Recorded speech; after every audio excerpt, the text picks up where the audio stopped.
and welcome to our final podcast of the semester. So let's make this good. And we have a special guest. Whoa, it's Ed the secretary. How's it hanging? I didn't have anything better to do. Joined by podcast veterans, Justin, the president. And Rob, the vice president. And Renee, the PR. So, what did you guys do this week? I'm busy getting ready for finals, putting together a lot of final projects. That's not too interesting to talk about, so I'll just say I've been getting back into Hearthstone in preparation for Goblins vs. Gnomes, which is slated to come out in the next month or so. It's coming out on the 8th, in fact. They released like 70 cards for it today. I did take a look at most of the spoilers, and it does look pretty fun. Yeah. It's what I'll be spending a sizable chunk of my winter break doing. What about you guys? Yeah, I did the same thing, pretty much. I sort of like Hearthstone. I had a really good win streak today on my shaman because I got that 7 win quest. But yeah, that's pretty much it. I'm not actually as busy as these two with finals. I've spent a lot more time this week on anime. I actually managed to catch myself up on Renee's request, Kuroko. I never requested that. Go to the tank! And Wolf Girl Black Prince and Yawa Pedal and Log Horizon 2, I believe, are the ones I caught up on. You're caught up on all of those, as in up to the airing date? Yeah. Wow. Except the only thing that I meant to catch up on and just forgot about was the 2 episodes of Amagi Park I haven't seen. What about Parasite? Oh, well, I hadn't meant to catch up on that, but I should. It's really a good one. It's really good. Right Do you now. know? I knows? I also started Akagi Makill. I'll get it someday. Actually, I won't. And Trinity 7. Finally, actually watched an episode of that. It does have fan service. You are like everything. Hey, Mr. Anime Fanatic, he's showing us up here. Yeah, you're like living the neat life. Have you left your home? You saved a lot for the final podcast. I was trying to catch up on everything for this podcast, for all you lovely people listening today. Wow. Well, he is single and available, ladies. Not for long. Well, they're going to hear about all this anime you caught up on, and they are going that to come. final anime club means it's going to be a flood like, ah! What about you, Renee? And for me, I just played Yumina the Ethereal and just watched it. And I did reach that He made part. a jerking off motion with his hand for those of you who were not here for the recording. He finally got to the jerking off 40 portion. hours in, and I got what I came for. That's hilarious because it's. I mean, we could actually use that as a jumping off point for. No, it's not. No. There's a plenty amount of things we can discuss at this point. That'll be for another day. Special podcast this winter. So what's on the slate today? Well, first I got this so everyone could read it so they don't get bored. Oh, sweet. It looks like an art book of Neptunia. Yes. Hyperdimension Neptunia. Got that in July, and I haven't This is opened dope. it until like this week. I like it. Nepu. Have you played any of them? Yes, I played all the ones in the PS3, but none of the remakes. Are you kidding me? You know, I tried to play the first one, and the music, oh my god, the music is so bad. It just grates and repeats It does. and does it all again after It's too butchered your repetitive and ears. everything. Oh my gosh, in it's so general. repetitive. And it's a game designed around like dungeon crawling. Mhm. So you're doing the dungeon crawling, and it's literally like this like 20-second loop. Mhm. Just play it on mute. Yeah, just Play your own music. put on Sandstorm or something. You Yeah. know? You gotta get into the grinding mindset here. Well, this makes you think of grinding. But I feel like the music is supposed to be, representative of, the small amount of memory that these old consoles were able to devote to music. So they made all these chip tunes, and this is just the worst chip tunes they could possibly come up with. They put them right in the game. Totally watched this with Space Jam on repeat. Space Jam has been what I've been playing all my League 2 recently. And just I think only the other two games they changed the system, but it's still kind of repetitive in a way. And yeah, so topics. First topic of the day is subs versus dubs. We had an argument about that earlier, so we're gonna put it live on the podcast. I think we've mentioned it before, also, but yeah, I think briefly. Let's get a little deeper into our opinions this time. Who's here for subs? I am. Hands in the air! Don't say a word. So Renee am for subs. We're going to do something a little different here because the opinions of everyone in the room are basically mostly favorable towards subtitles. We're going to go ahead and force our Vice President Rob to be devil's advocate for this discussion. I do generally take that point of view anyways, so... He's the devil's advocate incarnate. So, nice!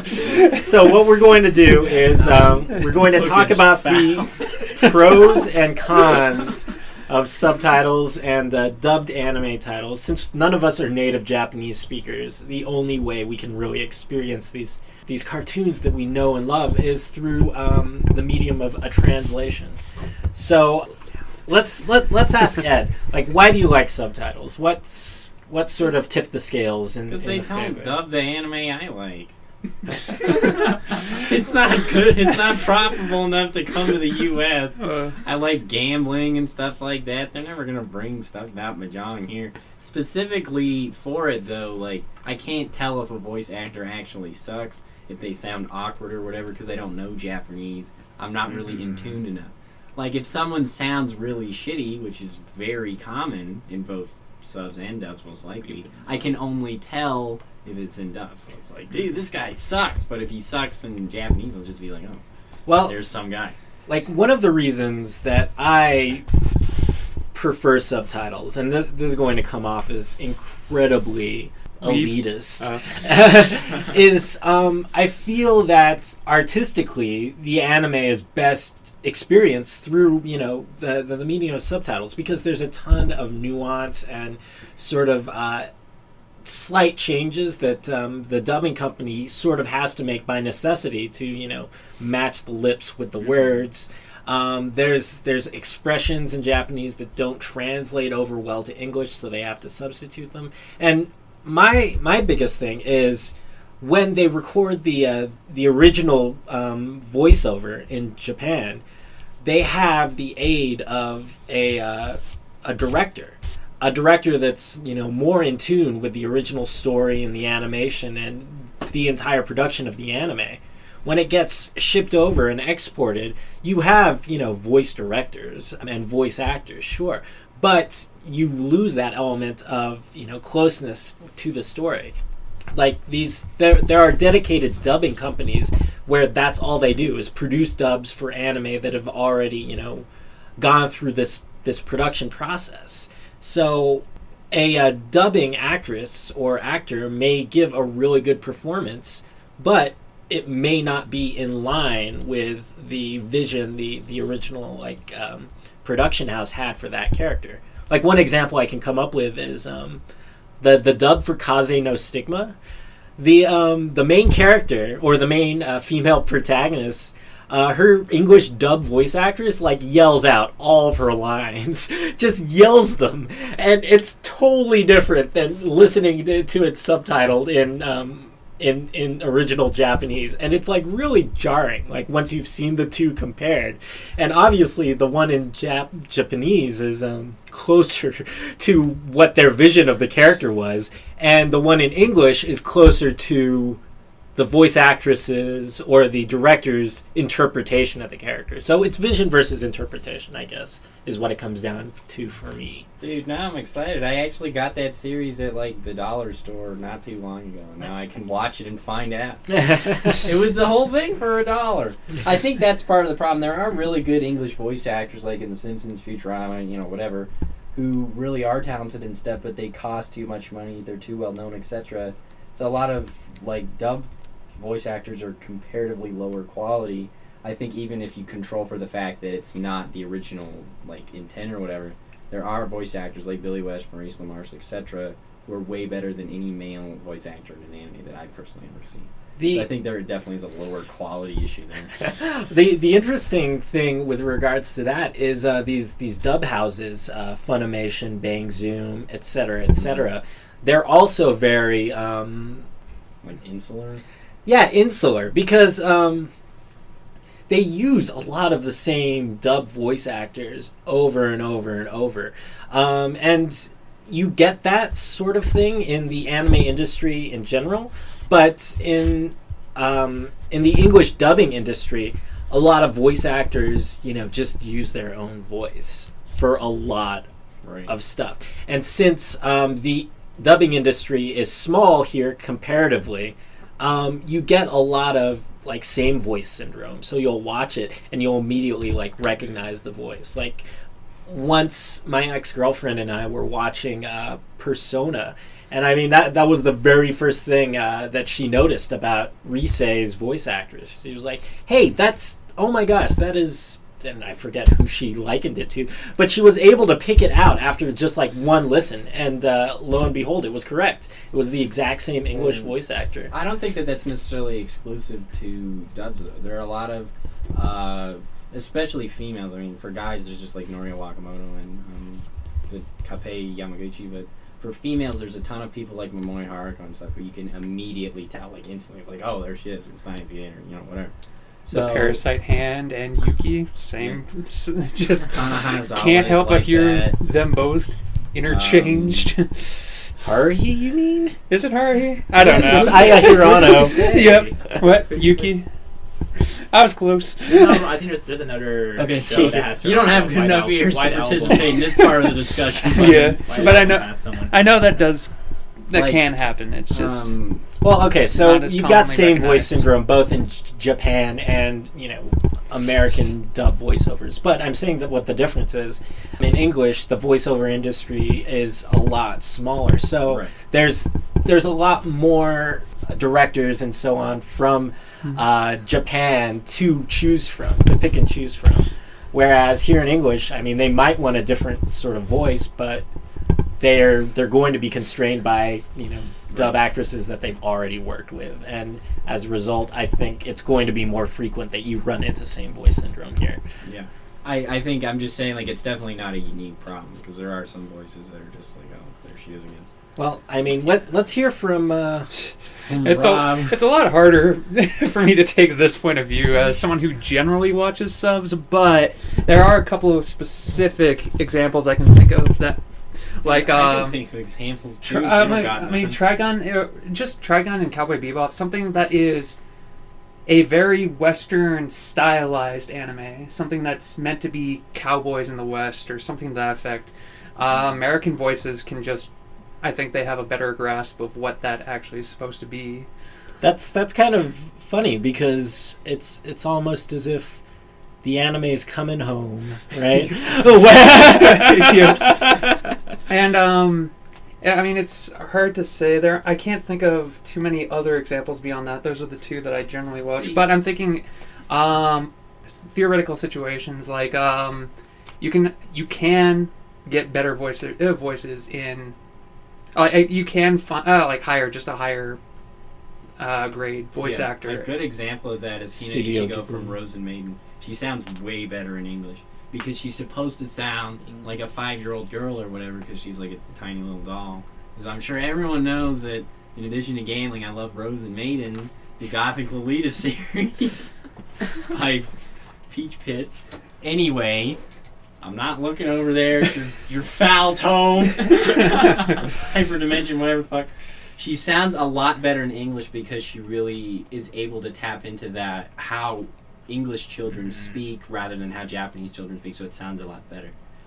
The thing you say about Cowboy Bebop and Trigun is like, it's half that they are those Western anime, that kind of thing, but it's like, that's why they were on Adult Swim. Can you name a dub that you've enjoyed that was not broadcast on television? And I think this is the thing. If it's going to be broadcast on television, it may be higher quality, because, it's not just locked away on some DVD, but it also might have been the first time you experienced that particular show. For me, I cannot watch Lupin the Third, the series that was aired on Adult Swim with the subtitles, because I'm not used to those voices. I'm not used to the Dragon Ball voices.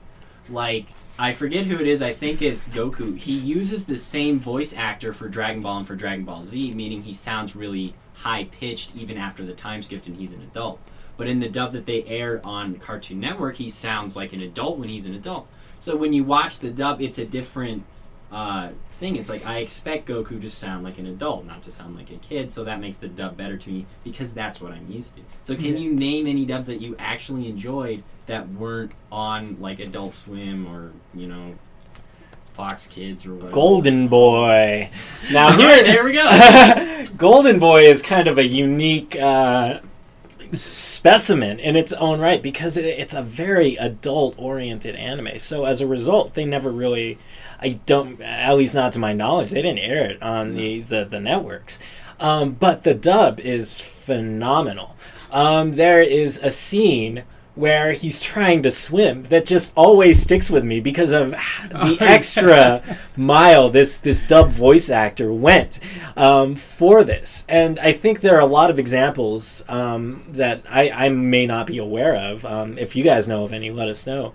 Of just dub voice actors just going above and beyond the call of duty. And I think that sort of... I won't say pedigree, but that sort of commitment to the art is going to shine through whether or not you're an English dub voice actor or a Japanese voice actor. Another example is what was it? Oh yeah, the voice actress that played Excel in Excel Saga.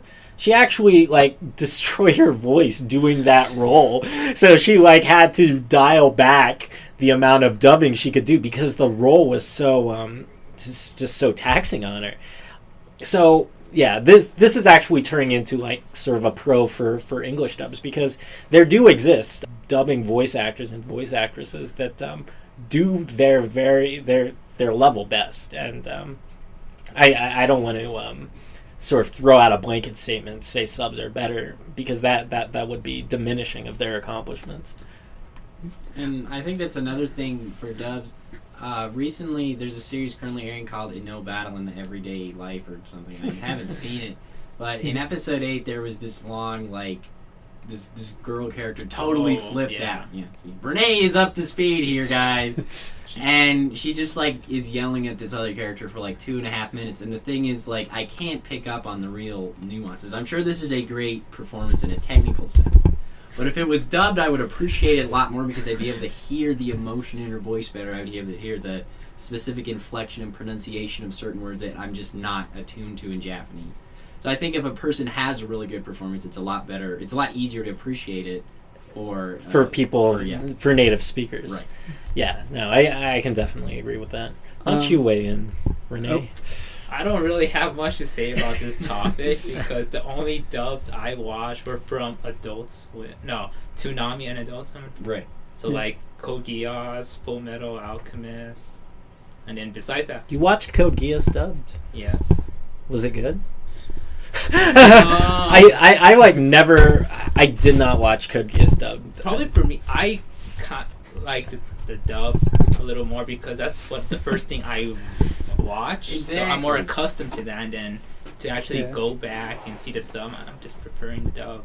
But the sub is pretty good too. So that's one for me. I watched again Naruto, obviously in English first. I found it through Toonami, but then I wanted to watch further than what America had access to. So I started over from the first episode to try and get that voice into my mind as the real Naruto voice, but it took forever. You were like, "There's an imposter." To accept it. That's the same thing for me for Full Metal Alchemist Brotherhood, because the dubs they didn't finish dubbing all the episodes yet, so I wanted more right now. So I went back to watch the subs. It took a while for me to get over it because probably mostly the Alphonse, the armor guy, from going from a high pitched girl voice who's Rei Kugamiya to an actual little boy who the person actually is. So I think that transition was pretty good. Dude, I cannot believe you found Naruto first in English, dude. I seriously Believe remember it! Believe it! I seriously We can remember owe when Dubs it believe first it. aired in Japanese, and I was like, oh, this looks kind of cool. There were like 10 episodes at it. And I had assumed that among people, especially people who were older than me, that this would be this like shared experience. Oh man, I remember that. And you believe it. Believe it. That's something we can owe to Dubs. There is actually one counterpoint to the subs versus Dubs that I know is actually pretty real for some people. David Bizzazero is actually the person who brought this to our attention. Pretty real. Yeah, I mean, unlike just the quality of voice actors, just unlike just the fact that a localized anime, a Western style, could be better. The reason that David and some other people watch dubs is because you don't have to read.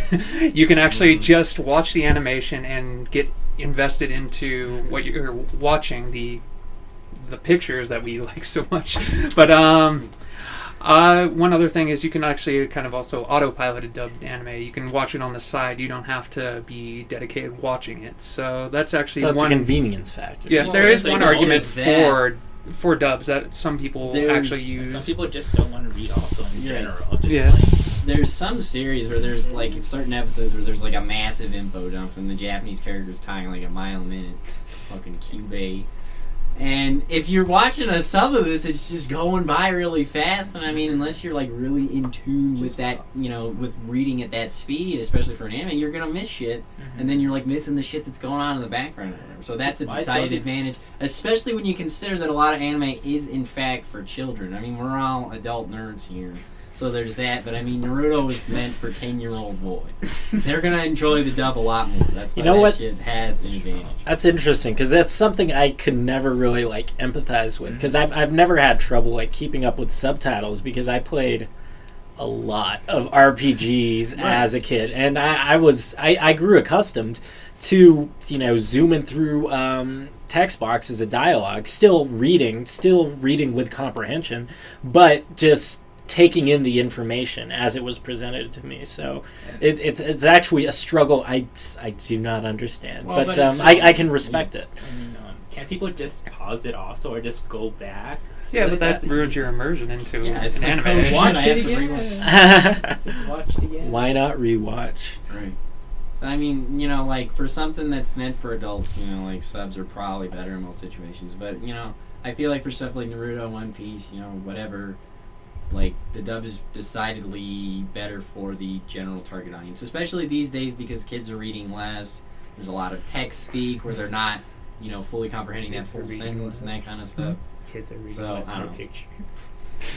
They have been looking at this awful art book with They're interested in nudity in it. No nudity. Yeah, there is. I There is swear no to God, nudity. there is a naked ass halfway through It's it. half. That's the thing. It's half, so it's fine. It's still nudity. So I am making my displeasure voiced here.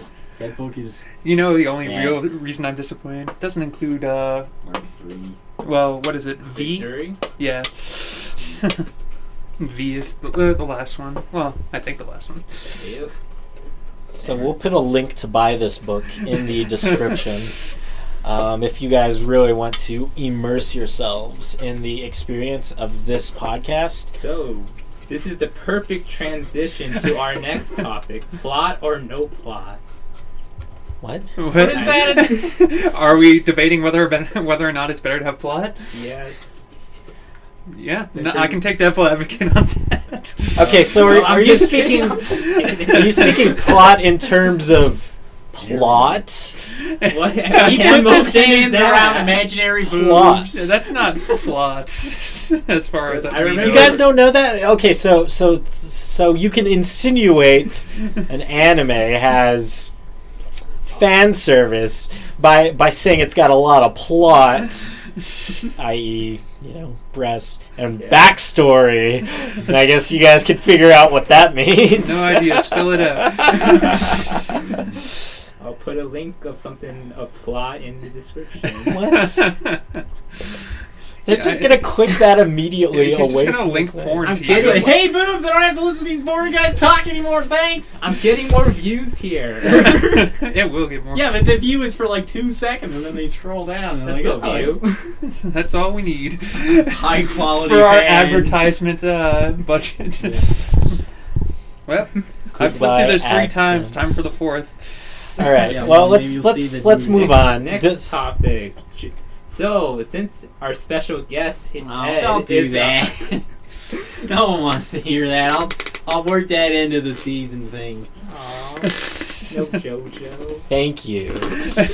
Hey, I didn't say we're not going to do it. I do now like how we need to honest be you- dedicated. I do like how honest you were, though, that no one wants to hear it. No one wants to hear this. See, Lunity, look, that is not an adult. It's still covered. There's a good topic. Hey, okay, so You guys are fascinated by that book. here's the thing. These aren't real girls. These That are doesn't anthropomorphized. That doesn't make it legal in this country. These are anthropomorphized game consoles. I am not saying that. I am saying that book is illegal contraband under the Protect Act of 2003. By U.S. federal law, ownership of that book is a crime. No. You looked it up. You wrote that thing, and I told you this, and then you realized you were wrong. They have not changed the law in the intermediary period. In any case. As he flips through the book. So let me do some research here. So, how about let's talk about the 2014 winter calendar. They call it 2015. Yeah, it's 2015? 2015 because Oh, okay. all this stuff starts in January, dude. So, what's there to talk about the calendar? Well, I mean, there's one that I know a couple of people here are excited for. Yeah, dude. All right, this shit is called Death Parade, I think. Yes. The description is, I'm not going to read that. It's a sequel to Death Billiards, which was an OVA that Madhouse did in like a year ago or something, I don't know. And it's about like gambling and death. Well, hang on, and let's- alcohol. Let's give them a little more backstory. And I It's don't season mean 2, right? that kind of backstory. Did you guys say it was a season 2 earlier? No. Yeah. So Death Parade's origin was in an OVA done as part of a government grant in Japan called the Young Animators Training Project, right? So every year, the Japanese government gives money to anime studios to produce these OVAs with the pretense that they use them as a avenue to train new entries into the animation industry. So a lot of really sort of noteworthy stuff has come out of this project since it was established in 2011, I think. Death Billiards, which Death Parade is a sequel to, is one of them. Little Witch Academia is another. And there are actually a couple of other sort of noteworthy anime titles. You guys can look it up on your own time. Death Parade has really got Ed's attention because it's...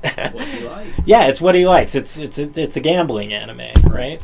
And, you know, the last couple of seasons have been pretty poor in the gambling department. There really hasn't been anything since Kaiji Season 2.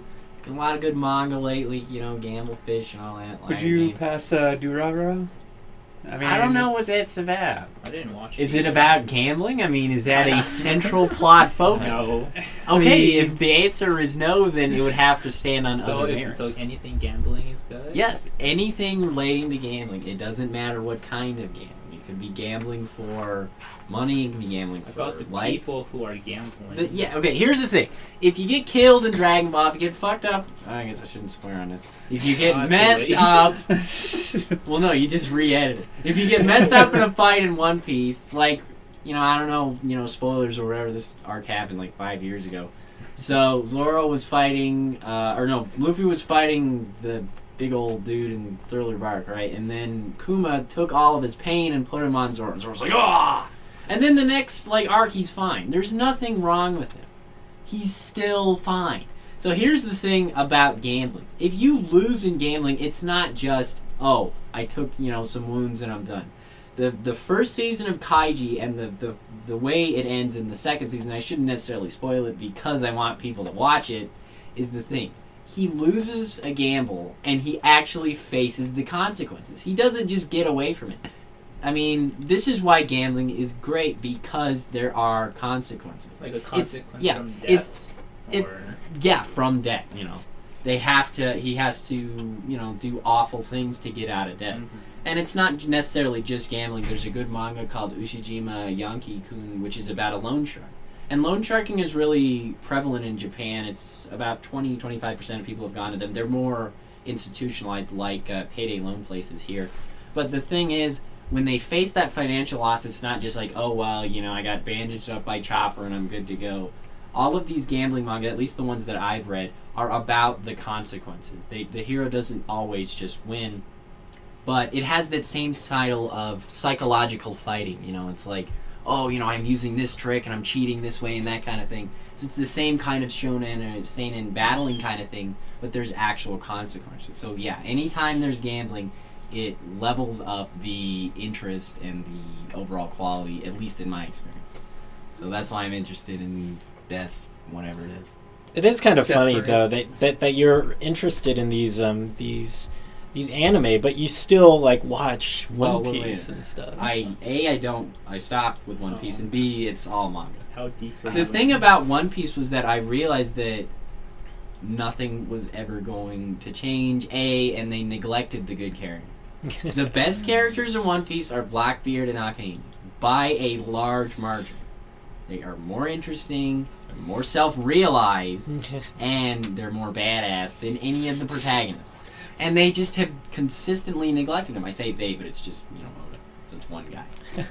It's just interesting to me, too, that the people you choose out, to anyone who's not familiar with One Piece, is two of the biggest villains in the series. Okay, no. Hold the phone. Yes.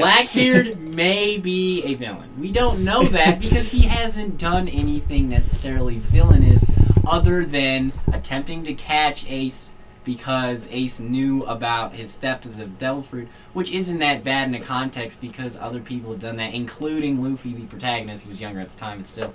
But he he messed up Wapol's Island, which, comparatively, Baroque works and stuff, that's not something Luffy hasn't done. Do you know anything about One Piece? Anyway, the One Piece side of the room here fought Blackbeard, but so did a ton of other people, and it's not like Blackbeard really had the moral imperative, to not have Ace captured. Well, so Akainu, here's the thing about him. He did do the Buster Call, but this is the thing. It's not necessarily that he's evil. He has different motivations. On the back of his cloak, it says absolute justice, and he legitimately believes in this. None of the other admirals do. Okay? Kizaru does not. Tora does not. I'm getting my popcorn ready, Renee, for this rebuttal. There's someone who believes in their own absolute justice doesn't exemplify them from their justice. It's the government's absolute justice. But I mean, it's that's the very similar kind of logic you could use for fascists. Okay, but how do pirates create value? What do? They raid people. How do you think that Whitebeard assembled all of his wealth? How do you think that Ace assembled all of his wealth? I mean, it's hard to say. We don't know. Yeah, we don't know, but there's definitely a moral ambiguity in the pirate side. There's the pirates who fight the bad pirates, and there's the bad pirates who go around bad pirates. Yeah, okay, guys, final words in this One Piece. So here's the thing. Discussion. Even if you believe Akainu, you're gonna let Ed get in the last word, Rob? Really? No, I'll give him an opportunity. This is a debate here. We got some Lincoln Douglas thing going on.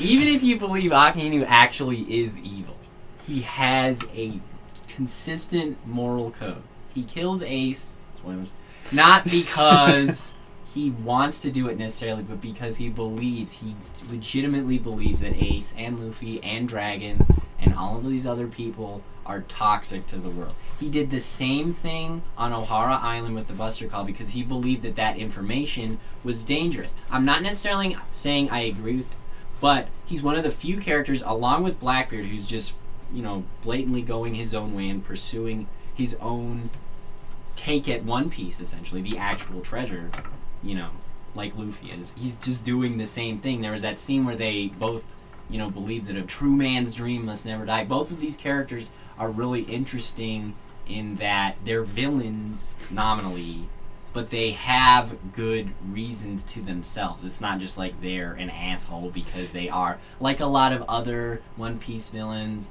like the Fishman from Fishman Island, who was forgettable, and Gecko Moria, Crocodile to a lesser extent. There are a lot of villains who just don't really have a good plan other than, I'm evil. But Akainu and Blackbeard clearly do, which makes them a lot more interesting, which is why I'm less interested in One Piece, because they are not really part of the story most of the time. And Rob? Not much to say on that. Like, I do feel that they are some of the better justified villains in the series, but as a viewer who is siding with Luffy, as most viewers will, I just don't enjoy watching the villains' success. Yeah, so that's fine. I'm not saying that. I'm just saying. But yeah, no, I can agree with that point of view, that they are the better villains of the various people that have been shown. They have their justifications, and I can follow that. That's cool. Also, Akainu is voiced by the narrator from Kaiji, so he gets some bonus points. And now then people who view this decide who won. What? Rob wins in a lance! All those girls are coming out to vote! And Yep, easy win. So yeah, that's why I like gambling. then why did we talk One Piece? Because Justin said it's surprising that I like the stuff that I do when I read One Piece, and that's the thing. The only shonen manga I currently read that isn't about gambling is Hajime no Ippo, and I will fully admit that I read it for ironic reasons. Now, the thing about Hajime no Ippo is it's been going on since 1989, and he has barely evolved in the last, 500 chapters. Nothing has happened. He's, just kind of spinning around. There'll be entire boxing fights that last a year in real time. And just seeing the fan outrage about it is truly entertaining in the way the series generally is not. Okay. So I highly recommend it if you want to read over 1,100 chapters of boxing. For 5 fights or something. And back to the calendar. All right. So we talked about whatever. A little bit of time on Death Parade. I mean, Justin, do you have any more to say on this one? I thought you you spoke a good amount on it. But you spoke about its origin. Just from what it sounds like, or just the fact that it's following up on Death Billiards, are you excited for this one? Yeah, I'll probably watch it. I'm nowhere near as enthusiastic as Ed, who I've realized is going through a pretty big gambling anime drought, and he's really jonesing for another hit. So I can't really compare in enthusiasm, but I definitely have a passing interest in gambling anime. I watched Kaiji as it aired, and I went on to read a lot of Fukumoto works as a result. So Death Parade, because it's thematically similar, is definitely going to get my watch. We'll see if it can keep my attention. And Sweet. probably same for me since you guys kind of convinced me. Yeah, You should check out Death Billiards, the origin. Dude, you did not like Death Billiards I when you didn't. saw it. No, I don't enjoy it, but I recognize it as good. I am incredulous to that. I've stated multiple times on this podcast. I like terrible things. I like good, happy I feel like stories. you're selling yourself short there if you say I like terrible things. You say I like it for these aspects. Well, I like mean, things that are generally considered terrible. Yeah, but by that a lot of doesn't people. matter. A lot of people would hate Mahjong anime because they're like, oh, I don't understand Mahjong. This is stupid. Or they'd hate a lot of Fukumoto stuff, especially his later works, because the pacing is glacial. There was a 13-volume manga series about a single game of Mahjong that in the real world would take about 2 hours. Wait, It was awesome. Yeah, one full like round, like 2-3 hours. That was it. It was great. I read it when it was I didn't even read it like all the whole thing. I read it over a span of like 2 years, and it was still pretty good. See, now I'm not going to say I like it because it's well paced, because it's not. That's factually false. I'm going to say I like it because of the fact that it has stuff I like about it. The gambling, the strategy. It had a great ending. So don't say I like terrible anime. I like anime because it's cutesy and fun and stuff. Say that.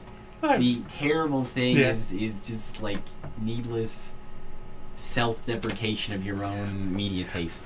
For me, it's just I've already explained my reasonings behind it. Right. It's just I know the general consensus, and I can but collectively call it. Don't encourage terrible. his bad media consumption habits. I mean, I've spent all this time instilling this notion that his taste is terrible. Don't undo it. No, he just needs to embrace that and not. I do. Yeah, okay, just don't say terrible. Just say. But I like that stuff. On that note, I can say the one I'm super excited about in this season. I can't pronounce it. Ansatsu Kyoshitsu! Which I've been told AKA Assassination Classroom. Perfect. I want to just give you the quick read of the description here, because there's a sentence that really caught my eye. The students of Class 3 have a mission: kill their teacher before graduation. He has already destroyed the moon and has promised to destroy the earth if he cannot be killed within a year. But how can this class of misfits kill a tentacle monster capable of reaching Mach 20 speeds, who may have been their best teacher they've ever had? So, I mean, Got a lot that of sentence there caught my eye. And really beyond that, it just sounds fun. It sounds shonen. It sounds like a cool action series. So I do want to see what happens. Also, the image they have for it, you can't see, is it's adorable. It's weird. It's this guy in like a big yellow happy face and yellow tentacles coming out. And he is facing down, swords, grenades, guns, just the lot. He's in front of a blackboard. Beyond that, nothing particularly caught my eye. There's a couple of follow-up seasons. We have Dog Day Season 3. We have JoJo. Yahoo! And we have Kuroko no Basketball 3. And another Guitari series. So, as our Guitari expert, is there anything you can say on this? Are you excited for the look of this one?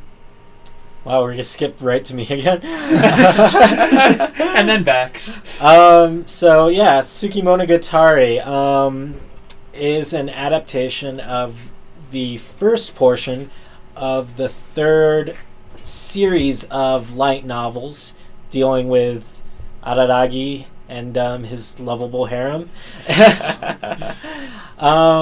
It deals with I forget the technical word. Tsukigumi, right?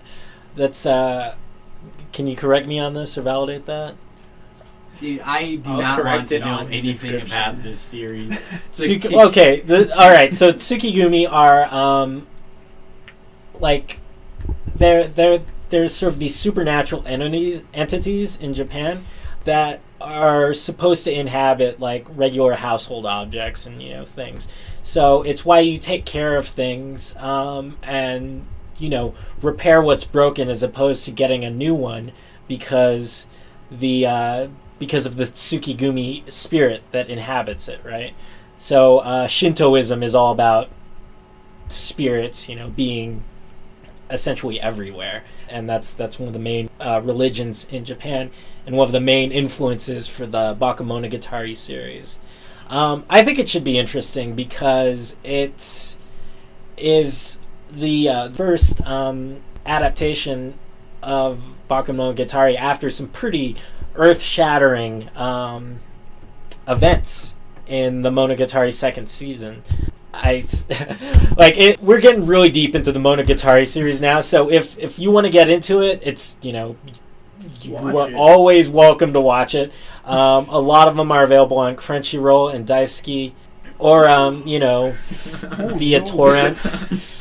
But if you were to watch Tsuki just because you knew the Monogatari series was good and you were going to skip over all the other ones, don't do that, because you won't know what is going on in the slightest. But I would recommend the series as a whole. It's really good. It is fan servicey at some points, but it's got a lot of interesting themes that it explores and does a lot of things right, I think. One of the main issues I hold with a lot of anime is lack of character development, and in the Monogatari series you have a ton of character development. It is so rich to watch these characters sort of grow and learn from their experiences, no matter how bittersweet those experiences may be. It's a pretty dialogue-heavy show, also, right? Yeah, it sounds like you're just trying to. It's pretty dialogue heavy. I know, Also- but that's good. Yeah, I'm also fine with not that. dubbed, Yeah, so. That would make that real easy. And before we let Ed, who's currently jonesing to talk about some No, JoJo. dude, I like Yatterman. Okay.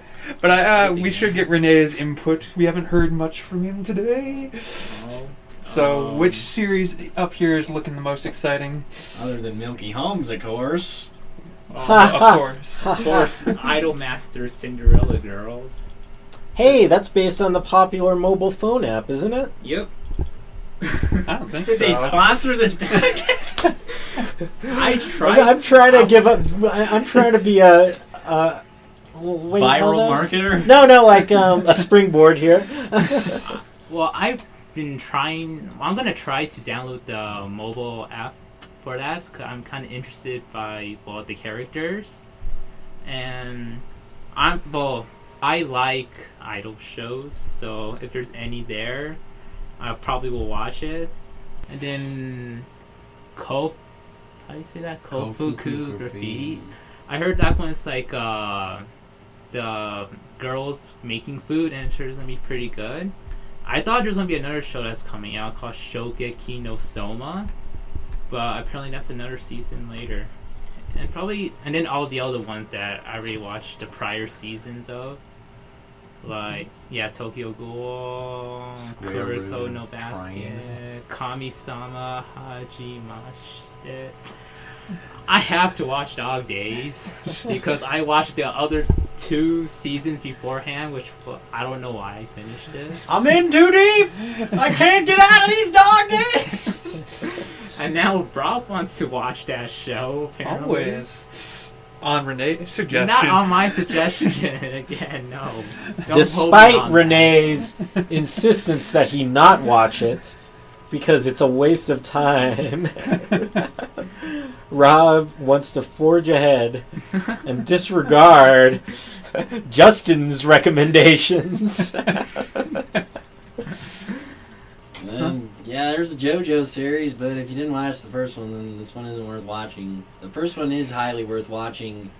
It's really good. Just letting you know, I think I found the new Trinity when I was just scrolling through these descriptions. Sentence starts with, have you ever... Hey, you said you want a sister, right? I read a manga of that. Oh, yeah? So I kind of know what's about. And I'm not going to say anything about it because I don't want you to say, it's on his suggestion. Yep. Just like Shakugan no Shana. Like, the girl looks exactly the same. But more proportions are greater. One is, there's Succubus. And he's being forced into ecchi situation one after another. Yeah. Does it really say one after another? Yep. Hit by ecchi situation one after another due to the contract. The contract with the animation studio to make those figurines. And I guess I'm looking forward to Tokyo Ghoul because the last episode he turned to like a real badass. So I'm looking forward to more development of that and how he goes on from there. Excited for calendar? There's a new Ghibli movie. Nothing really caught my eye, but yeah, Yes. I mean, we can mention, where is it? Princess Kaguya? No, dude, it's Senzoku no Musume Ronja.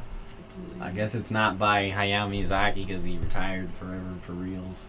He retired for realsies. This Seventh time. time. Took a while. Is the last. This time. Lucky number 7. And Oh, I heard that. I guess this isn't relevant to the calendar, but they're trying to get an American partner for Yokai Watch in America. Yokai Watch is interesting because it's actually outpaced Gundam in terms of merchandise sales. And Pokemon, too? Yeah, well, Pokemon is harder because Yokai Watch is owned by the same company as Gundam is, Bandai. But, yeah, if you're interested in the new fad among 7-year-olds in Japan, Yokai Watch is where it is at. So, hopefully that will come out in the U.S. at some point. And then a bunch of people will start playing the games and it'll be new Pokemon. So, what will you guys be doing over the break, since this is our last podcast until the next semester? Smoke weed every day. I took that out. I'm hoping that comes to pass, but my break will last until February, until the end of February, so Well, I'll be You living took my that life. out of the last one?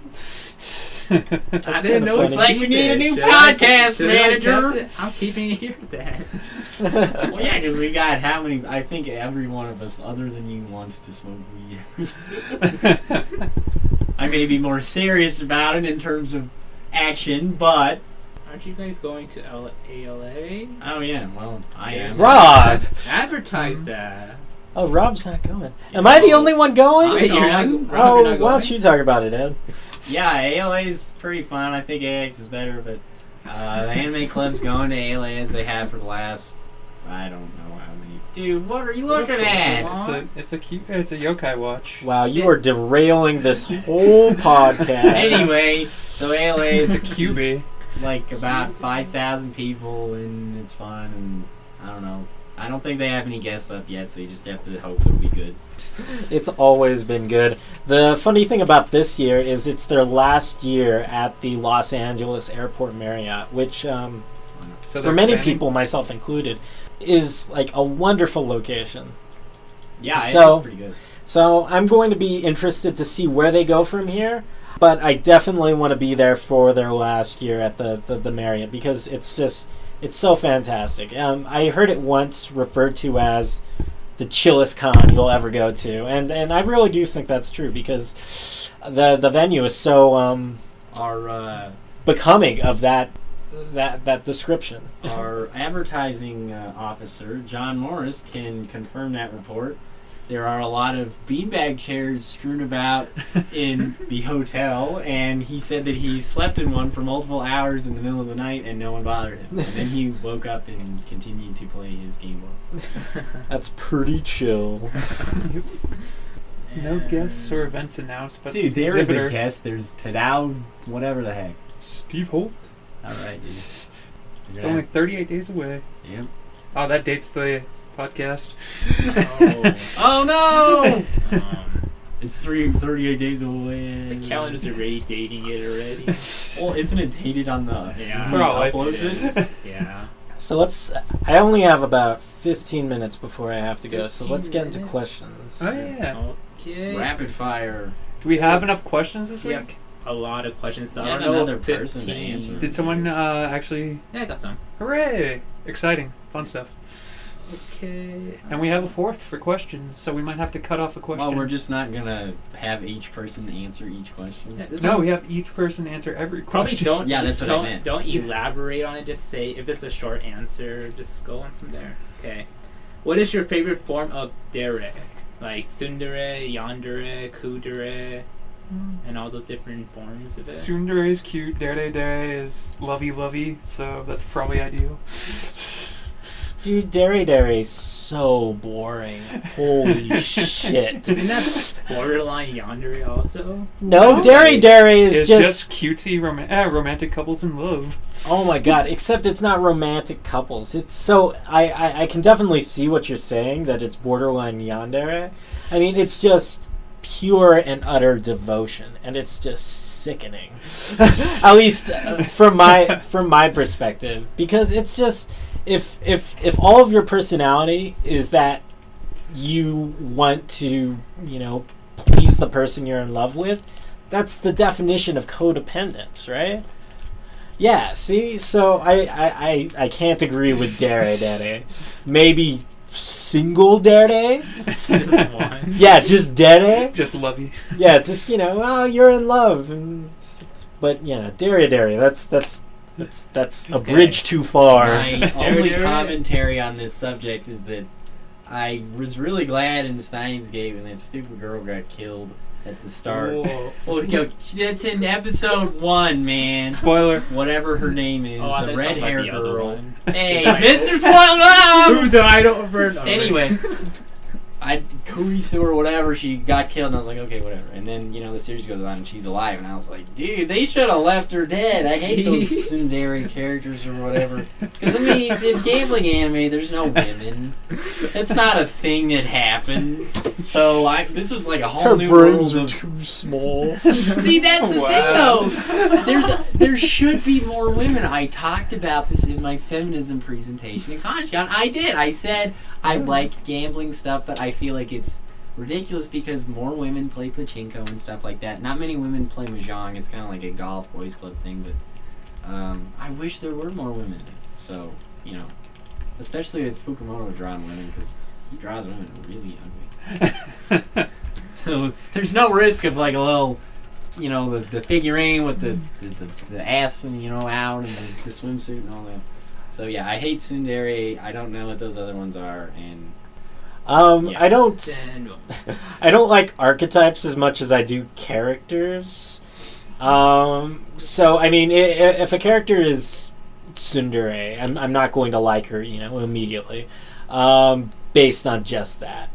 I know my roommate has a fondness for kudere girls, which are essentially emotionless. Acts cool and unemotional, but shows sweetness later on. Okay, yeah. So I know that there are some preferences. With me though, I like I said, I don't fall in love with archetypes. No, maybe not an archetype, but what of the characters you do like? What is prevalent among them? Is it more tsundere, more ku, more? If we're choosing one for the sake of the question, choose one of the 4. What? Wow, way to limit my options. I like girls that have a lot of sort of agency. A lot of agency. No, I'm serious. Agency. So girls that sort of exist, like they have their own lives and their own values and their own personalities outside of in relation to the male protagonist. And like a strong example of this would be anyone from Bakemonogatari. But the strongest example is probably Senjo Gahara. She's got a really sharp wit, and she's sort of not afraid to use it, but she's also well-rounded in that even though this sort of coldness is a character flaw, she sheds it from time to time, to make herself vulnerable, to let the protagonist know that she's real, that her feelings are genuine. So they might have this snarky interplay, but there's more to it than that.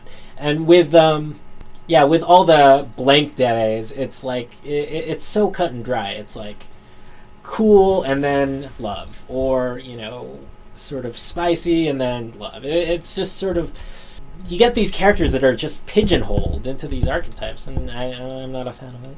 If you're a fan of tsundere, there's a series from I think 2005 called Seo Kiss, which is a harem show with like 6 girls, but every girl is a tsundere. So that's Ed's recommendation of the day. What's the name of that show? It's Seo Kiss.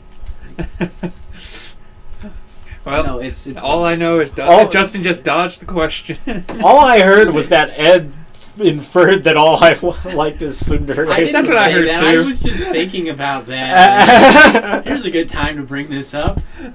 And now I'll answer that. My favorite tsundere, so I'm gonna be watching this during my break. Hooray! Thank you. Good times. It has a good soundtrack. That's Okay. why I know that. Next question is, what is the most times you have rewatched an anime? One time, because my mom wanted to watch Naruto. What? Only once? Why would I ever rewatch an anime? Well, I've rewatched Kaiji and stuff, but I mean, the thing is, I remember the story. I remember, he used this technique to win that game. Most recently, I've seen Tamako Love Story a total of 8 times. Really? Wow. And that came out just, just over a month ago. How much Endless 8? I've only honestly watched Endless 8 twice. I've watched Endless 8 twice. Once as it was airing, and then again because I was bored a Sunday afternoon. Great way to spend. Yeah, right?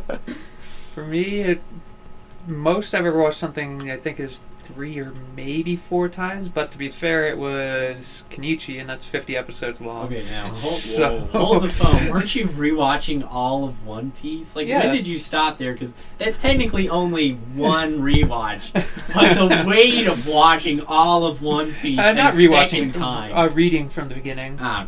So Well, that's I count that's a that. difference. Like, I've read some manga twice as well, but never 3 times. Like, it's a lot easier, I've found, to rewatch movies. Yeah. So I've rewatched a lot of movies. Like, the most recent example was Tamako Love Story.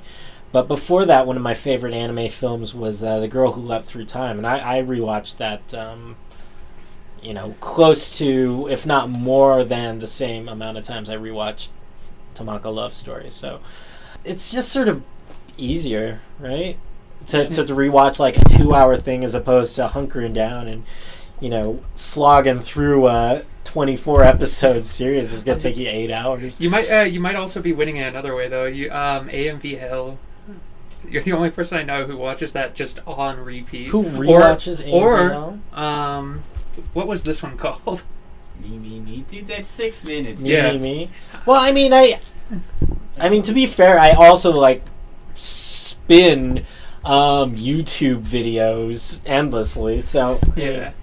there's If you count something like this, you've got hundreds of watches on me. Oh yeah, dude, I've seen that Monica thing where it takes the Tetris theme and puts it to this part in episode 10. I've seen that like a gajillion. Yeah, so if we're expanding it to YouTube videos, then hold on to your sarcophaguses, because Sarcophagi, dude. anyways. And for me, it'll be 3 times also, just like Rob. Dog days. No. Each season was exactly identical. Pretty much. Don't watch that. And I think it was Lucky Star. Hey, I've Oh, seen that's Lucky fair. Star a I've bunch. seen like the first 8 episodes of that, and I was like, this is really boring. And then you Heresy. rewatched it. I like the end part though. Next. Do you ever think you'll stop watching anime? I essentially have, other than my mom's interest in it, because they don't really make gambling anime. So whenever they just, like, if they outlawed gambling in Japan, then yes. Well, how about the other side of that? Would you intentionally choose to stop watching gambling anime? No. No. That's an interesting question, because if the anime medium stopped producing stories that I deemed interesting, then yes, I wouldn't continue to watch anime for the sake of some sort of devotion to that as a hobby. But it just seems like they continue to produce stories and characters and stuff that I enjoy. I think my enjoyment of anime happens independent of the fact that it's just it's anime, it's Japanese cartoons. So the possibility exists, I guess, is what I'm saying, but I don't deem it likely. Right. I mean, the reason I say that is because that's literally happened. There have been stretches in the last couple of years where there's just nothing coming out, manga-wise or anime-wise. And I'm just like, well, I'm not interested in anime or manga right now. It'll come back when, there's new chapters of, whatever, translated stuff like that, but until that point, I'm just going to check out and, watch something else. Like, I follow someone on Twitter who's actually divorced himself from the anime fandom. He just does not like it. So even though there's like anime that he likes, that he enjoys, he refuses to identify as an anime fan because he dislikes the fandom so much, which is that's actually an interesting point of view. Like, would the fandom ever bring you to the point where you're like, I don't want to call myself an anime fan because I know people are going to load these preconceptions on me. Yeah, I kind of already feel that way because of things like that book and all that. Because the media I enjoy is so far divorced from that. Kaiji, like the only gambling manga I can think of that actually does use TNA to a large extent is Gamblefish. You know, Gamblefish is pretty good. I mean, it has its moments. But, like, so much of the stuff I read is completely divorced from the big boobs, the harems, the dairy, whatever the heck that was. So it's like, I wouldn't say I'm an anime fan because for the vast majority of anime, I'm not a fan of it. I say I like gambling anime, and I like very specific shonen stuff like JoJo's Bizarre Adventure, to the point where I don't feel like anime fan is an actively accurate, you know, like, representation of how I enjoy that medium. We're so elitist, you and I. Seriously. I'm the opposite again. Never watch or never stop watching? Yeah, never stop watching. You say Tomato. You might worry about some fan base getting out of whack, and that you don't want to be associated with them. That wasn't me. Well, yes. I mean, that's a some possibility that some guy has followed through on. I don't care. I enjoy something. I do not care about the other fans of the series. They won't detract from my enjoyment of the series or of anime as a whole at all. Like I found out about Brony, like My Little Pony and such after the fact, but bronies don't scare me. I enjoy what I saw. I don't care about the community in that case. It doesn't detract. If anything, I mean, maybe they're overactive. Maybe they could seem strange. I don't see it, but what I see is people who are heavily devoted to their interests. The bronies, as a whole, have created a lot of very interesting media themselves. Like you almost certainly know it. The Tombstone remix of one of the brony songs. I forget. But I know you know it because you had it on repeat when I came to your house. I'm out of you! You give me this wicked smile thinking listen I know, I was just laughing because the phrase, the bronies created a lot of interesting medium. And I was like, I know what you're talking about. Okay, I wasn't thinking of that media. I was thinking of the music and the .movs and just like the various YouTube stuff around. They've created a lot of interesting stuff independent of Hasbro. There's an incredibly biased documentary you can watch on Netflix about bronies. Sweet. Is it Good or biased bad? Against them? Yes. Hooray! That's a good bias. Wow. Way to feed the hate. In any case. And, well, for me, I don't see myself stopping unless an external force stops me. The hand of God. Because I guess I'm easily pleased with any show, so that's why I don't see myself being, I guess, bored with what's coming out. Because there's always going to be that one show that will probably pique my interest, which will make me continue watching it. So, this is our final podcast. And last words to the viewers. We might have one next week. Dude, they're not viewers.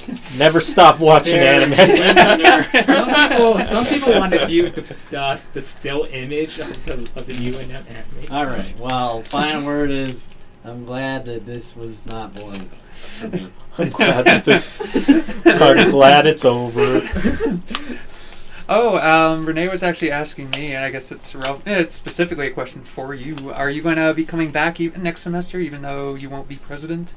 Yeah, maybe. I still I still want to be involved with the anime community. In fact, this weekend is an anime con called TimberCon at East Mountain High School.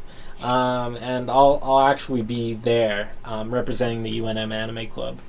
So I'd love to continue just being involved because it's one of the things that I owe a lot of my you'd call it like some sort of I owe a lot to the anime community here in Albuquerque, specifically the UNM Anime Club.